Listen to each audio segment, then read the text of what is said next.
14. júna zadržala Národná kriminálna agentúra pri akcii Gondola 23 ľudí zo skupiny Piťovcov. Napriek tomu, že prokurátor žiadal väzbu pre 14 zadržaných z obavy, že by mohli ujsť alebo pokračovať v trestnej činnosti, špecializovaný trestný súd zobral do väzby len 4. Prokurátor však trval na tom, aby do väzby putovalo aj zvyšných 10 zadržaných a proti rozhodnutiu prvostupňového súdu podal sťažnosť. Najvyšší súd ju dnes zamietol. Podľa Senátu neboli zistené ďalšie dôvody väzby, ktoré navrhoval prokurátor. Samotné členstvo v skupine nie je dôvodom väzby.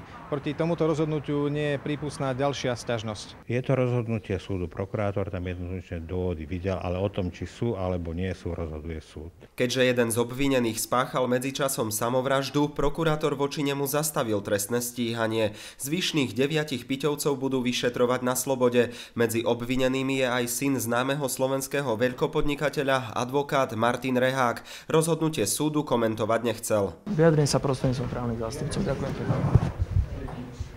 Najvyšší súd zamietol aj sťažnosť 4 obvinených, ktorí už sú vo väzbe, čím potvrdil rozhodnutie prvostupňového súdu. Súd sa obáva, že by pokračovali v trestnej činnosti. Piťovci čelia viacerým obvineniam, za ktoré im hrozia niekoľkoročné tresty. Od výpalníctva cez obchod s drogami, nedovolené ozbrojovanie až po prípad vraždy, ktorá sa stala v roku 1999 v bratislavskom Irish pube.